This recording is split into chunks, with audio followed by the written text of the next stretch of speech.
As we come on the air tonight after that NBC News special report, Iran's retaliation against America has begun. And a fair question is, when exactly are we at war? We understand the high level of interest. There are Coloradans with family and friends currently serving in the Middle East, many more who served in Iraq in the past. Obviously, the service members there tonight are under threat. Minutes ago, we talked with DU professor Chris Hill, who served as ambassador to Iraq, and we asked him if Iran will also attempt to kill a high-level American official. I'm not an Iranian. I'm not privy to their thinking, but I would be very surprised. I'm not surprised, however, with the idea that they'll go after a U.S. base in the region, in this case in Iraq. But I would be very surprised if they have some assassination. If significant new information comes in within the next 30 minutes, we'll let you know here. NBC News may break in as warranted. President Trump had said that if Iran retaliated for the killing of General Soleimani, that he would take out Iranian cultural sites, which would be a war crime. Prior to today's Iranian retaliation, President Trump backed off that threat. The White House is only saying tonight that the president is monitoring the situation. Closer to home, Colorado's prison system is scrambling to figure out which inmates can be released early. The state's been put in this position by a private prison operator, which is closing a facility that's in the middle of a dispute with the state. This leads us to a larger conversation about whether Colorado is going to follow California in getting rid of its privately run prisons altogether. Here's ANUSHA Roy. There are 650 prisoners at Cheyenne Mountain Reentry Center. This morning, GEO Group that runs the facility said those prisoners will have to go somewhere else by March 7th. I am very disappointed the fact that I got the letter today with 60 days notice. The director of the Department of Corrections wasn't surprised. The list of issues was long. High staff turnover, you have high vacancy rates. The governor already identified it as a facility he wanted shut down. GEO said that made it hard for them to retain their staff.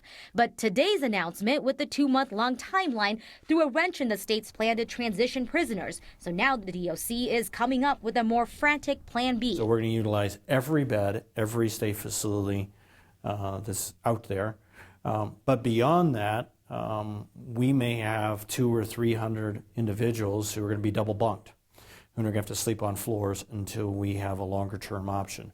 We're also going to look, of course, at anyone eligible for parole or anything like that to expedite and advance as much as possible. We have the capacity in the system to deal with this issue. Democratic Representative Leslie Herod isn't as fazed. She's sponsoring a bill to study how to eliminate the 3 private prisons in Colorado by 2025 and thinks it's possible because of previous work. We went from a 1% vacancy rate to a 5% vacancy rate. So there's actually now room and capacity in the system to move people around. Herod said she isn't naive. This isn't going to be easy, but is also learning from the city of Denver that terminated its contract with 2 halfway house providers, including GEO, without a backup plan. To be honest, Colorado asked for them at that time period. They asked for the facility to be built in those counties. We now have different priorities, but that does not mean we turn our backs on Coloradans.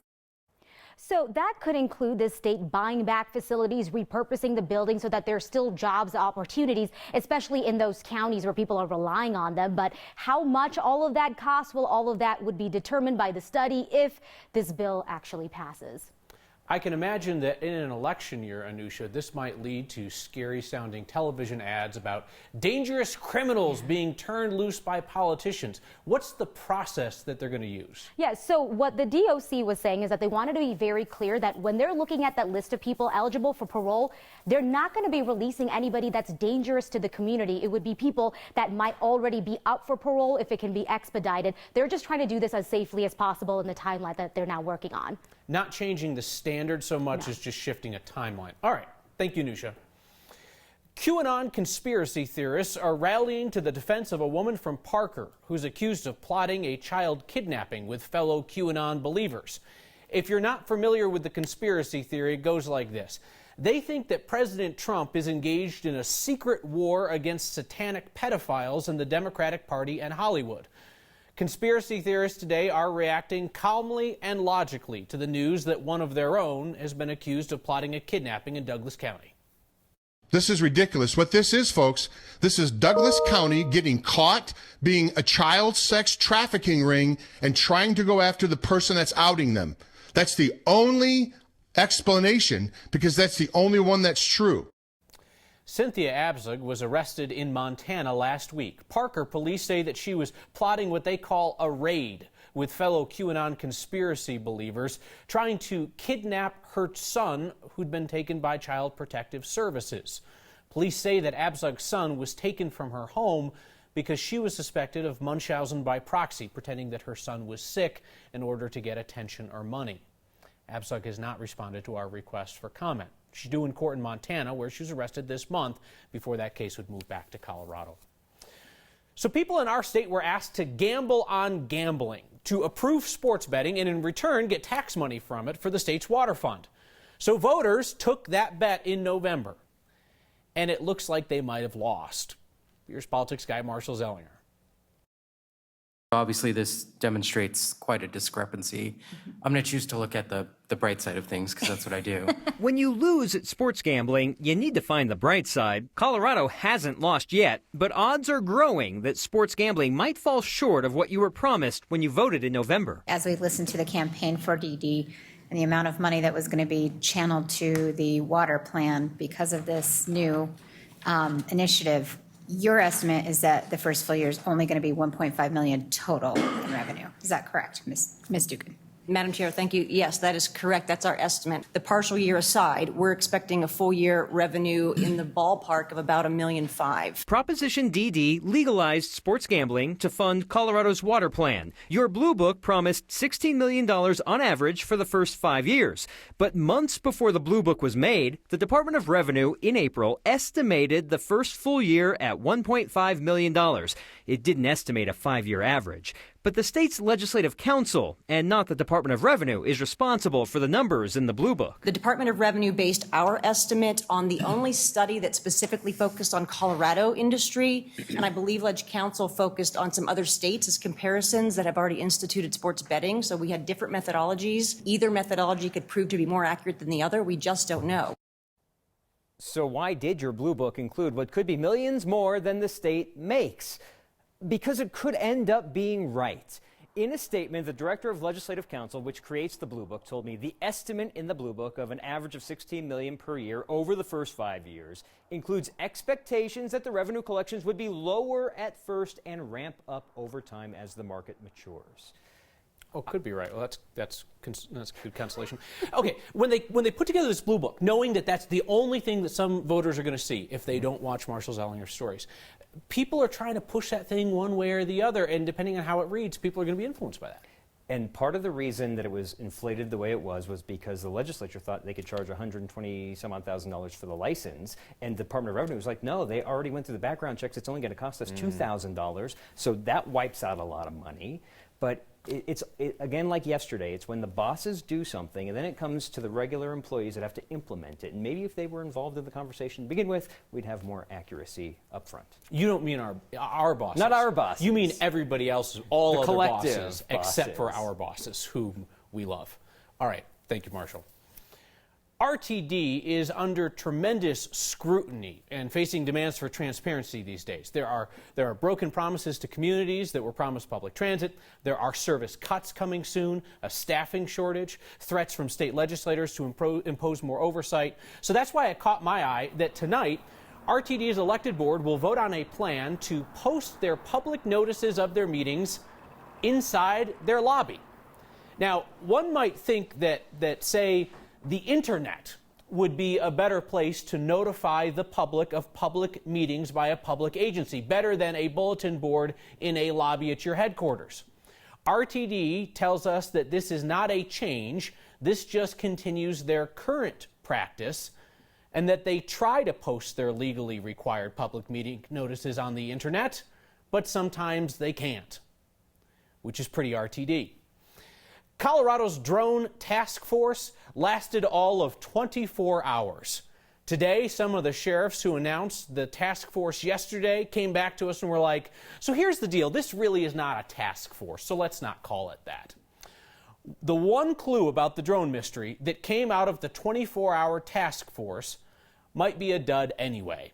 The law enforcement agencies that got together with the FAA and Brush yesterday for the big meeting, they came out and asked people to look for a so-called command vehicle, a trailer or a van with antennas that could control the synchronized drones. We took that to people who really know drones, and they were like, huh? I'd be interested to know how they came up with or why they think there is a command vehicle and they're not operating from some remote base. There's applications in which you would use technology like that, but there's plenty of applications that you could operate drones and not need technology like that. Those drone experts told us if there is a vehicle on the ground, it more likely could be gathering data and not controlling the synchronized drones. So I've heard your feedback that the coverage of the mystery drones is overblown. Some of you think the media is just looking for a story. I struggle to see how this could turn out in a way that is not concerning and isn't newsworthy. I mean, let's look at the possible scenarios. If someone is doing something malicious with these drones, that's concerning, that's newsworthy, right? If it's something benign, and the combined forces of the FAA, the military, and law enforcement cannot figure this out after weeks of investigation, I would say that is also concerning and newsworthy. And if the government does know what's happening, and it's lying to the public and claiming ignorance, well, that too would be concerning and newsworthy. It's just a way for all the rock nerds to celebrate and appreciate all the rocks that they like for whatever reasons. Yes, let's give rocks and the Coloradans who love them some respect. Hey, speaking of things that can be dense, the state legislative session starts tomorrow. Let's look at the most important bills we'll be talking about in the months ahead. Next.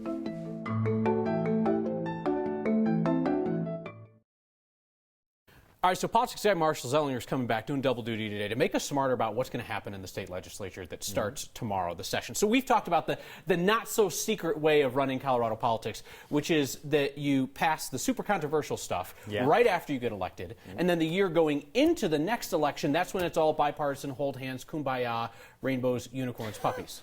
That's the way it has been in the past. I'm not sure if it's all going to be like that, but it's more likely to be like that because you are going to run for re-election in November and you don't want to have to justify why you had a bill or voted a certain way.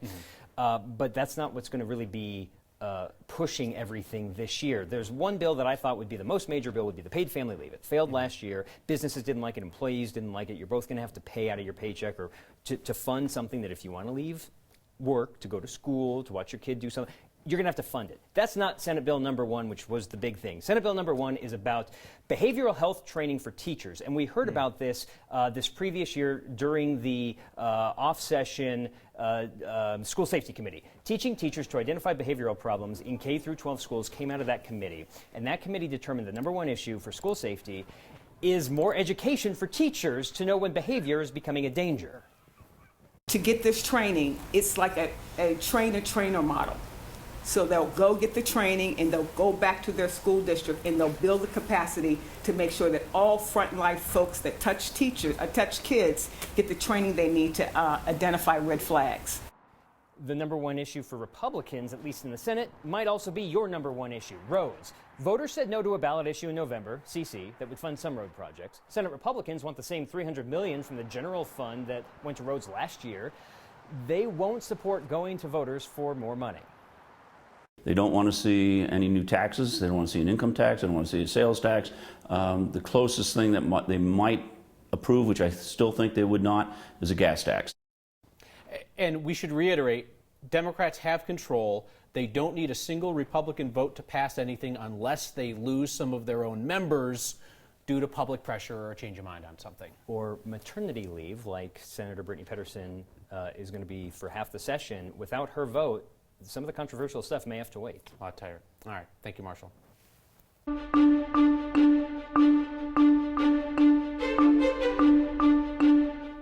Oh, it's a nice night in Denver. Unlike last night, the winds did roar. 50 to 100 mile per hour gusts reported across Boulder County and Larimer County. Our high today, way above average, close to 60. We do this again tomorrow. Compliments of building high pressure. The storm track to the north, but we are tracking, speaking of storms, another one that will bring a little light snow to the mountains tomorrow night. Great day if you're going skiing, no issues. The snow falls in the mountains tomorrow night, and there's a 20% chance that we'll see a little bit of that snow here in Denver Thursday night into Friday.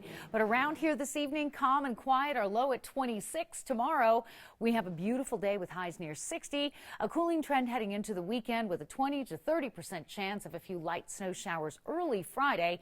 The weekend looks great, and seasonal highs will get us right into the first part of next week. But whenever a storm is on the way and you've got plans in this beautiful state, don't forget to download the 9 News app. A break and we'll be back. Stay with us. You ever notice how everything these days has its own dedicated holiday? I mean, foods, hobbies, animals, plants, practically everything but rocks. Actually, rocks too. It's today. Our Travis Cacciatorian found it's nice. It is a very exciting day for us. Hold on to your lab coats. Inside History Colorado, state archaeologist Holly Norton is turning it up to 11. Today, it's all of the dirt and rock nerds who get to claim Old Rock Day. Everybody has their own favorite old rock. It's a fairly new, mostly made-up holiday at the museum to celebrate rock formations of all shapes and sizes, from moon rocks to red rocks.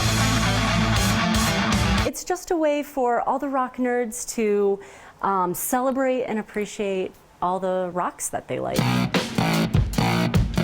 Norton is passionate about studying the rock star rocks that have shaped human history. As an archaeologist who studies humans, I care about particular old rocks. This year, she's cheering for Chimney Rock National Monument. One of the reasons that we're celebrating it this year is that the Chimney Rock Ethnographic Project is receiving a Stephen H. Hart Award. And specifically, they're going to be receiving the State Historic Preservation Officer Award, the SHPO Award, which is one of our highest honors from History Colorado.